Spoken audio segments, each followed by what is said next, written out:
In the sprawling city of São Paulo, within the shadows of Carapicuíba, lies a park known as Paturis Park. This seemingly tranquil spot became the haunting ground for a sinister figure, a serial killer who would come to be known as the Rainbow Maniac.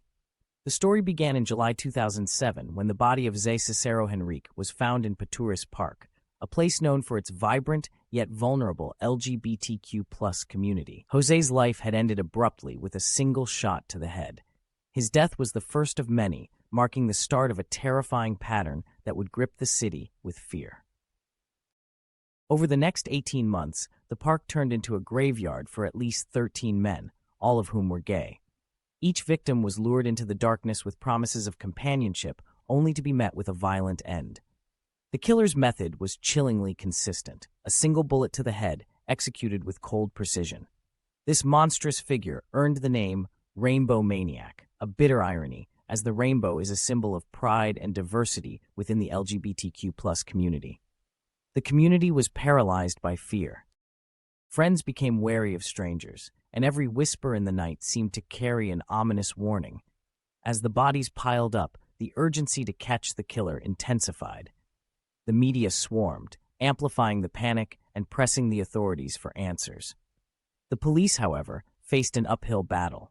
Witnesses were scarce, and evidence was even scarcer. The victims, many of whom led marginalized lives, were not always reported missing immediately, adding to the difficulty of the investigation. As months passed without significant leads, the Rainbow Maniac seemed to be a ghost slipping through the fingers of justice. Then, in 2008, a glimmer of hope emerged. José Augusto do Nascimento, a retired state police sergeant, was arrested. Witnesses claimed they had seen Nascimento with several of the victims shortly before their deaths. It seemed as if the nightmare might finally be coming to an end. The trial in 2011 was a highly anticipated event. The courtroom was filled with a mix of hope and apprehension as the prosecution laid out its case. Yet, the evidence was largely circumstantial, and the witnesses' testimonies wavered under scrutiny. Despite the public's desire for closure, the jury found Nascimento not guilty. He walked free, and with him, the identity of the Rainbow Maniac slipped back into the shadows. The acquittal left a bitter taste in the mouths of the victims' families and the LGBTQ+ community. There was no solace, no justice for the lives lost.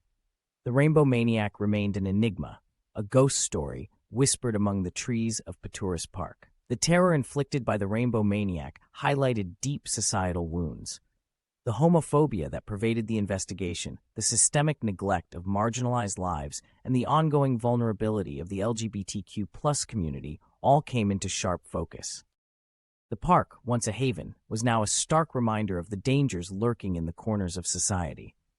As years passed, the memory of the Rainbow Maniac's reign of terror lingered. Advances in forensic science and a growing awareness of LGBTQ+ rights brought hope that someday the killer might be unmasked.